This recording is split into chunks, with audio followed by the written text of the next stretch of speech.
Medieval Iberia यानी आज का स्पेन और पोर्चुगल, वहाँ कभी एक ऐसी ताकतवर और तरक्की याफ्ता रियासत मौजूद थी जिसे पॉपुलर हिस्ट्री ने कहना चाहिए कि भुला ही दिया है। आइए आज इस गुमशुदा सल्तनत की कहानी को जानने की कोशिश करते हैं। अच्छा, एक सवाल है। आज से 1000 साल पहले यूरोप का सबसे बड़ा और शानदार शहर कौन सा हो सकता था? शायद जहन में रोम या पेरिस का नाम आए, लेकिन नहीं, वो शहर था कॉर्डोबा। और आज हम इसी शहर और इस पर हुकूमत करने वाली रियासत की कहानी बयान कर रहे हैं। तो ये कहानी शुरू होती है राख से, जहां से एक नई सल्तनत उभरती है। एक ऐसी इमारत यानी एमिरेट के कयाम की दास्तां जिसकी किसी को उम्मीद नहीं थी। चलिए इस कहानी को थोड़ा तेजी से आगे बढ़ाते हैं। साल था 750 सीई, जब अब्बासिद ने दमास्कस में उमैयद खिलाफत का तख्ता उलट दिया। उमैयद खानदान के एक नौजवान शहजादे अब्दुर्रहमान अव्वल 6 साल तक अपनी जान बचाते फिरते रहे। सोचिए, वो अकेले बचने वालों में से थे। आखिरकार 756 सीई में वो आइबेरिया पहुंचे, अपने दुश्मनों को शिकस्त दी और कॉर्दोबा में एक आज़ाद इमारत का ऐलान कर दिया। तो ये इमारत कॉर्दोबा थी क्या? ये अल अंदलूस यानी इस्लामी आइबेरिया में कायम एक रियासत थी। इसकी खास बात यह थी कि सियासी तौर पर तो ये बगदाद की नई अब्बासी खिलाफत से आज़ाद थी, लेकिन शुरू में इसने उनकी मजहबी अथॉरिटी को तस्लीम किया। उस वक्त की इस्लामी दुनिया में ये एक बहुत ही अनोखी और जुर्रतमंदाना सियासी पोजीशन थी। और फिर इस रियासत के उरूज का दौर शुरू होता है। एक ऐसा दौर जब ये एक इलाकाई ताकत से इल्म और फन का आलमी मरकज बन गई, इतनी शानदार कि इसे दुनिया का हीरा कहा जाने लगा। साल 929 में अब्दुर्रहमान III ने खलीफा का लक़ब इख्तियार किया। ये एक बहुत बहुत बड़ा कदम था। इससे उन्होंने सीधा सीधा नॉर्थ अफ्रीका के फातिमिज और बगदाद के अब्बासिड्स को चैलेंज किया। उनका पैगाम साफ था, अब दुनिया का अहम मरकज कॉर्डोबा है।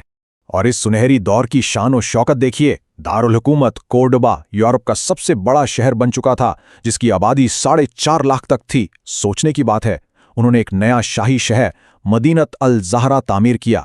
साइंस, फ़लसफ़े और तारीख में बेपनाह तरक्की हुई। बिजेंटाइन और यूरोपियन सल्तनतों से गहरे सफारती ताल्लुकात कायम किए गए और कॉर्डोबा की अजीम मस्जिद जैसे फ़न तामीर के शाहकारों को मज़ीद वसी किया गया। और इन तमाम चीज़ों के दरमियान इल्म की कदर का अंदाज़ा इस बात से लगाएं, खलीफा की शाही लाइब्रेरी में किताबों की तादाद थी 4 लाख। जी हाँ, 4 लाख। ये उस दौर के लिए एक ऐसी तादाद थी जिसका तसव्वुर भी मुश्किल था। अब इस फर्क को आमने सामने रखकर देखते हैं। जहां कॉर्डोबा की लाइब्रेरी में 4 लाख किताबें आ गई थीं, वहीं उस वक्त की सबसे बड़ी क्रिश्चियन लाइब्रेरीज में तकरीबन 100 किताबें ही थीं। ये अल अंदलुस और बाकी मगरबी यूरोप के दरमियान उस वक्त के इल्मी फ़र्क की एक ज़बरदस्त मिसाल है। चलिए अब देखते हैं कि इस खिलाफत का समाजी ढांचा कितना अनोखा था। अल अंदलूस में मुख्तलिफ मज़ाहिब किस तरह एक साथ रहते थे और इस मिलजोल ने किस किस्म के कल्चर को जन्म दिया। ये चार्ट उस दौर की आबादी की तरकीब दिखाता है। सबसे बड़ा हिस्सा 75% मुवालिद का था। ये वो मकामी आइबेरियंस थे जिन्होंने सदियों के दौरान इस्लाम कबूल कर लिया था। तकरीबन 15% आबादी क्रिश्चियंस और यहूदियों की थी, जबकि बर्बर्स 8% और अरब्स सिर्फ 2% थे। बिल्कुल, इस रियासत की अक्सरियत मकामी लोगों पर ही मुश्तमिल थी। जैसा कि हिस्टोरियन थॉमस ग्लिक ने लिखा है कि इस्लाम कबूल करने वाले हिस्पानो रोमन्स, जिनकी तादाद 60 से 70 लाख थी, वो आबादी की अक्सरियत तो थे, लेकिन समाजी दर्जाबंदी में सबसे निचले दर्जे पर भी वही लोग थे। और गैर मुस्लिमों यानी क्रिश्चियंस और यहूदियों को ज़िम्मी का दर्जा हासिल था।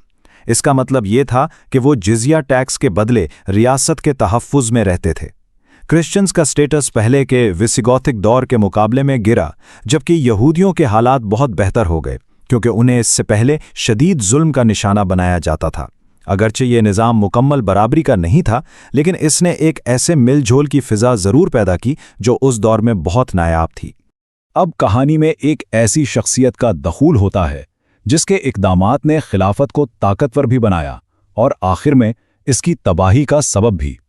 ये अल मंजूर की कहानी है। हुआ ये कि 976 के बाद असली ताकत खलीफा के हाथ में नहीं रही, बल्कि उनके एक दरबारी ओहदेदार या हाजिब अल मंजूर के पास आ गई। खलीफा हिशाम II सिर्फ नाम के हुक्मरान रह गए। अल मंजूर ने फ़ौज में बुनियादी इस्लाहात की। उन्होंने अरब कबायली दस्ते ख़त्म करके बर्बर और सकलीबा यानी यूरोपियन ग़ुलाम किराए के फ़ौजियों को भर्ती किया। फिर उन्होंने पुरानी वफादारियां तोड़कर ऐसे मिक्स्ड यूनिट्स बनाए जो सिर्फ और सिर्फ उनके वफादार थे, और फौजियों को क्रिश्चियन रियासतों के खिलाफ मुसलसल मुहिम्मात से मिलने वाले माले गनीमत और ज़मीन से अदायगी की। तो सबसे अहम नुक्ता यहाँ ये है कि इन इस्लाहात ने एक बहुत बड़ी और मौसर फौज तो बना दी, लेकिन ये एक ऐसी पेशावराना फौजी तबका था जो बाहर से लाया गया था।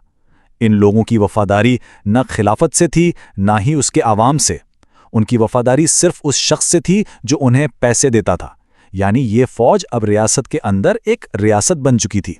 और यहाँ से सल्तनत के जवाल का आगाज होता है, एक अजीमुशान रियासत का मुख्तलिफ टुकड़ों में बिखर जाना। सवाल ये पैदा होता है कि क्या होता है जब एक सल्तनत की सबसे बड़ी ताकत ही उसकी सबसे बड़ी कमजोरी बन जाए। अल-मंजूर के बाद खिलाफत का अंजाम बहुत तेजी से हुआ। 1009 में अल-मंजूर के बेटे के कत्ल के बाद इख्तिदार की शदीद जंग शुरू हो गई। इसे अल-एंदलुस का फितना कहा जाता है। मुख्तलिफ ग्रुप कोर्दोबा पर कब्जे के लिए लड़ते रहे और आखिरकार 1031 में खिलाफत का रस्मी तौर पर खात्मा हो गया। एक मुत्तहिद खिलाफत दर्जनों छोटी छोटी आज़ाद रियासतों में टूट गई। इन रियासतों को टाइफास के नाम से जाना जाता है। ये रियासतें अक्सर आपस में भी लड़ती रहती थीं, जिससे वो और कमज़ोर हो गईं। कोर्डोबा के शानदार दौर का इख्तिताम हो चुका था। ये चार्ट इस विरसे को वाज़ेह करता है। तकरीबन 275 साल के मुस्तहकम दौर के बाद अल अंदलुस ताइफा रियासतों में बट गया, जिसने आखिरकार क्रिश्चियन रिकॉन्किस्टा के लिए राह हमवार की। सोचने की बात यह है कि अगर इल्म फ़न का एक इतना बड़ा मरकज़ अपने ही बनाए हुए निज़ाम की वजह से इतनी जल्दी तबाह हो सकता है, तो ये हमें इक़्तिदार की असली बुनियादों के बारे में क्या बताता है।